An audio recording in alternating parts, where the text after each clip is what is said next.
საქართველოს ქალების საერთაშორისო მედია ფოკუსში. Ყოველთვის ცნობილმა გავლენიანმა გამოცემამ Vogue-იმ ქართულ ქალმეღვინეებზე სტატია გამოაქვეყნა, სადაც მკითხველს მათ საქმიანობაზე და ქართული ღვინის დაყენების ტრადიციაზე უყვება. გაიცანით ქალი მეღვინეები, რომლებიც ფურორს ახდენენ საქართველოში, მსოფლიოში ღვინის ერთ-ერთ უძველეს მწარმოებელ ქვეყანაში. ეს არის სტატიის მთავარი headline-ი, სტატიის, რომელიც კახეთიდან სამეგრელომდე, სამეგრელოდან იმერეთამდე გვამოგზაურებს და ჩვენთან ერთად ამოგზაურებს ათასობით მკითხველს მსოფლიოდან. მოგი სტატიას სამ ქალმეღვინეს უძღვნის, მათგან ერთ-ერთი ანა ბერიკაშვილია, კახეთში მდებარე მეღვინეობის ბერიკას მარნის დამფუძნებელი. 35 ჰექტარი ვენახი, ხეხილი, ბოსტნეული და რაც მთავარია, გამორჩეული სტუმარ მასპინძლობა. ბერიკას მარნის საქმიანობაზე და მის შემოქმედზე Vogue სტატიიდან საუბარს ანა ბერიკაშვილთან ვაგრძელებთ, რომელიც ქალების ნარატივის ეთერს უერთდება. ანა, მოგესალმებით, მადლობა თქვენი დროისთვის და გადაცემაში სტუმრობისთვის.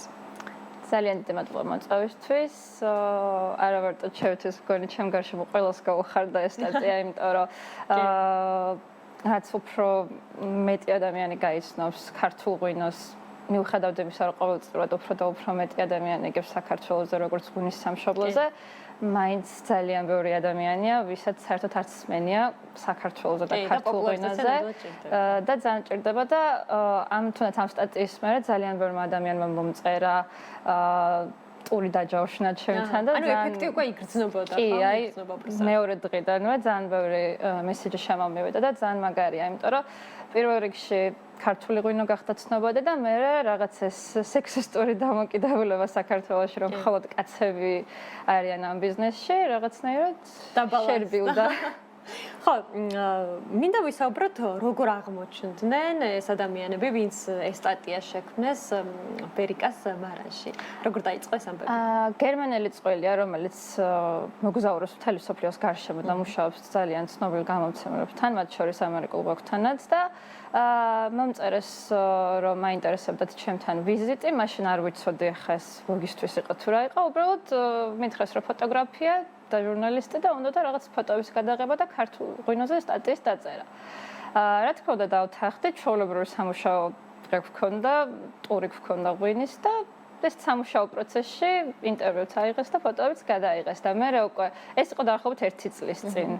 და უკვე მეგონა რომ რაღაცა მაინც და მაინც არაფერი არ გამოვიდოდა და დაახლოებით მარტში მომწერა რომ უკვე მოლაპარაკება მიდიოდა და სავარაუდოდ ძალიან მალე უკვე სტატიაც გამოქვეყნდებოდა და ძალიან გამიხარდა უკვე ლინკი რომ გამომიგზავნა ამ სტატიის ძალიან გამიხარდა მართლა. კი ბატონო. ხო, თქვენზე წერენ რომ 19 წლიდან დაიწყო ამ საქმიანობაში, უბრალოდ მარანი დააფუძნა, მაშინ როდესაც იყო 19 წლის. საინტერესოა თქვენეული, ესე ვთქვათ, მოსაზრება იმ ისტორიაზე, საიდანაც იწყება იდეაში თქვენი როგორც მეღვინის მოგზაურობა. რატომ დაინტერესდა? პრინციპში რატომ კახეთი სცემს ამ პასუხს, ხო? ამ შეკითხვას პასუხს.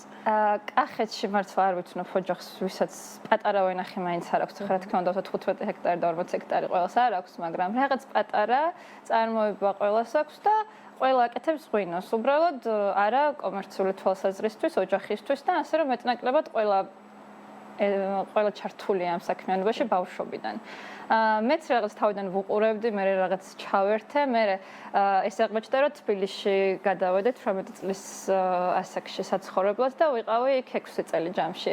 დავიწყე ნატურალური ღვინის ბარებში მუშაობა და ესაც ძალიან კარგი გამოცდილება იყო ჩემთვის, ძალიან ბევრი მეღვინე გავიცანი და ჩემი ოჯახში გაკეთებული ღვინო გავასინჯე ძალიან ბევრ ადამიანს და საკმაოდ კარგი შეფასებებიც მივიღე და ყველა მეუბნებოდა რომ რატო არ ასხავბოთში რაღაც ბრენდი გააკეთე, სახელი დაარქვი და ძალიან რთული იყო მაგ პერიოდში, იმიტომ რომ სტუდენტი როცა ხარ, მაინც და მაინც ბევრი დრო არ გაქვს ამისთვის, ამიტომ დავიწყე თავიდან ჩამოსასხმელად გაყიდვა ამ ღვინის და უკვე როდესაც დავამთავრე უნივერსიტეტი, უკვე 100%-ით ჩავერთე ამ საქმიანობაში და გადავედი ისევ კახეთში საცხოვრებლად. რას თავაზობს მეღვინეობა? იმიტომ რომ ჩვენ ვიცით, რომ მხოლოდ ღვინის და პროდუქტის შექმნაზე არ ხართ ორიენტირებული, ასევე არის სტუმარ მასპინძლობა, გასტრონომია.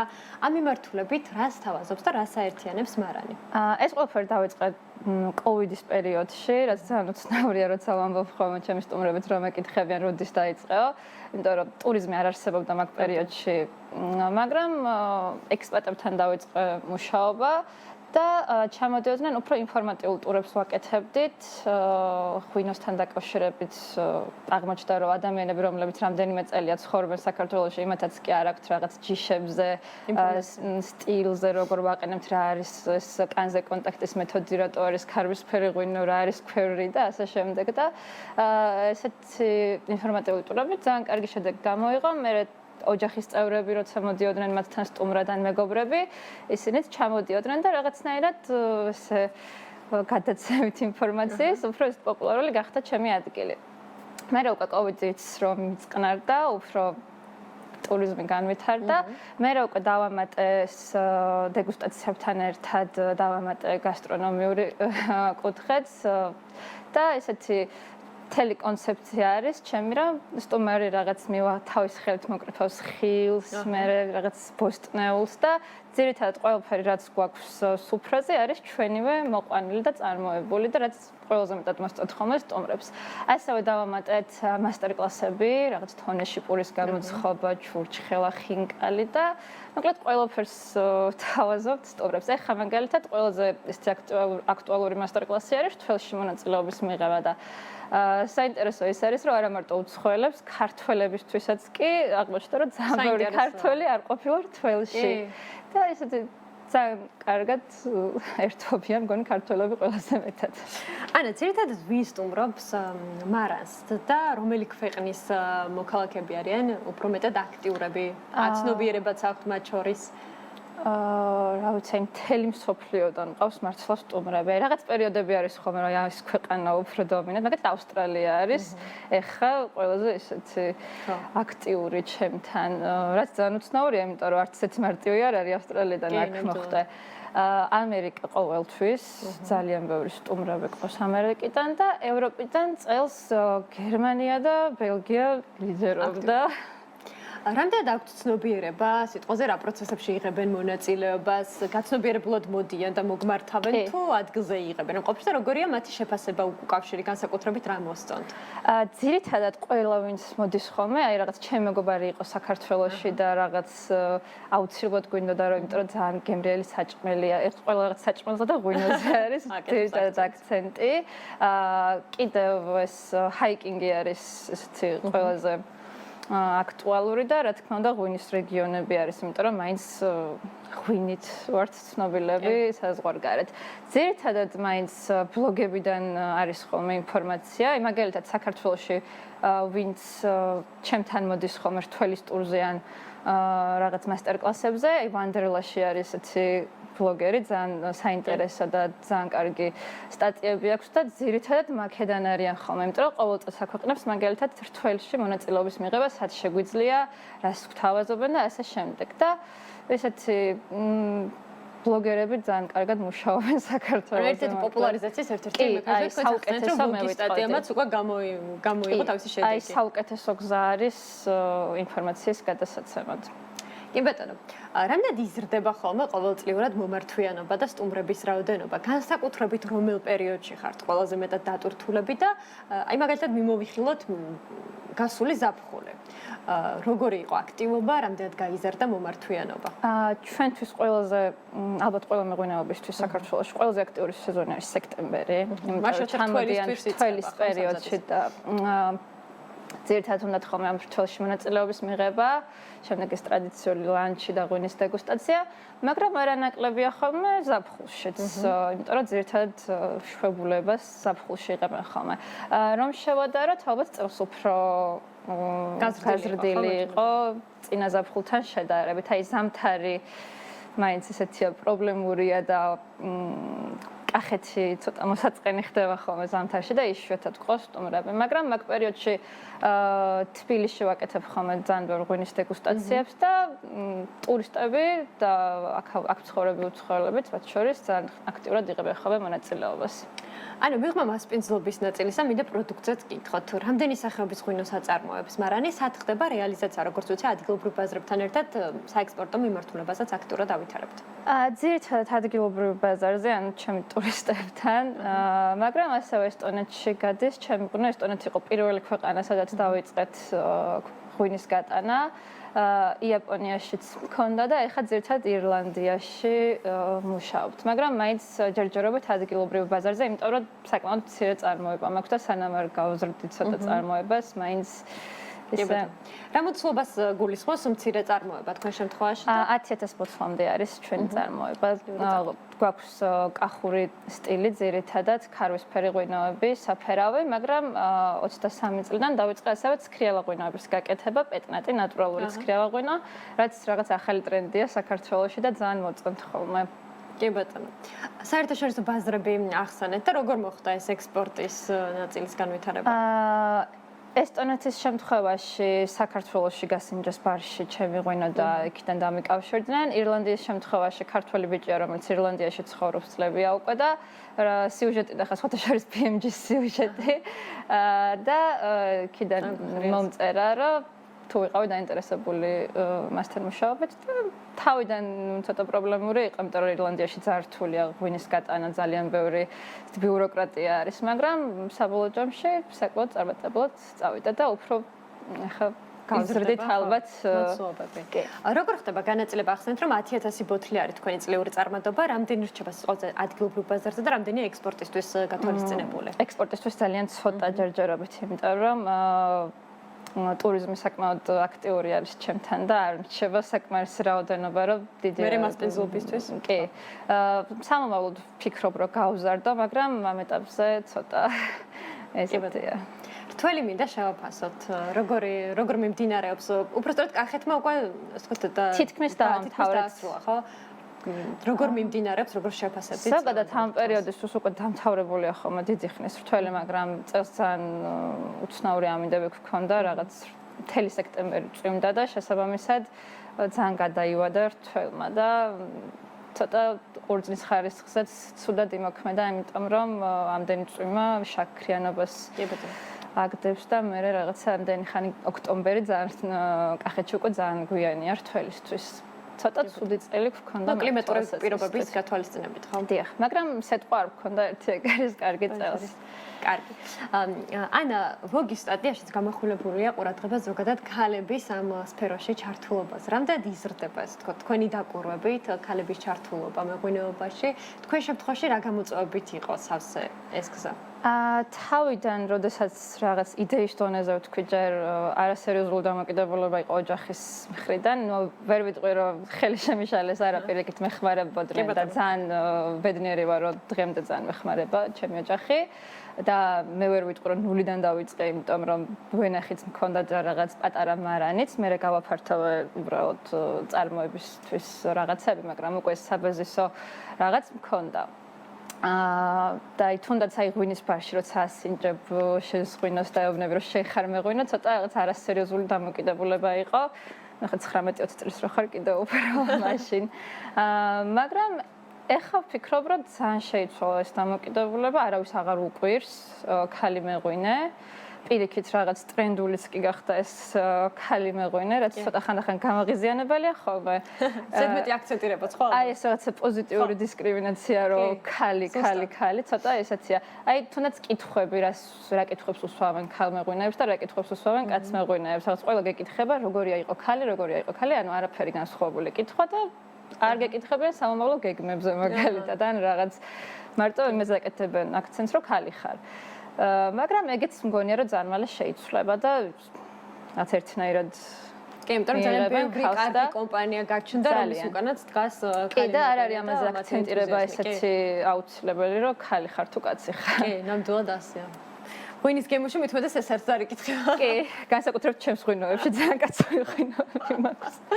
ანა, კითხავთ იმ რჩევებსაც მათ შორის, რასაც მისცემდით ახალგაზრდა მეღვინეებს, ქალსაც და კაცსაც, რომელიც ახლა იწყებს ამ გზას. რა არის მთავარი ყველა ამ პროცესში, იმიტომ რომ დარწმუნებული ვარ, ბევრი გამოწვევით სავსეა ეს გზა, გამომდინარე იქიდან რომ შეიძლება კლიმატმა არ გაამართლოს და არ გამოვიდეს ისეთი კარგი პროდუქტი, როგორც მოლოდინის ქონათ, ან სიტყვაზე რეალიზაცია ვერ მოხდეს ისე, როგორც ელოდა ადამიანი. რა არის მთავარი, რაც ამ პროცესში ყველაზე მეტად ეხმარება ადამიანს?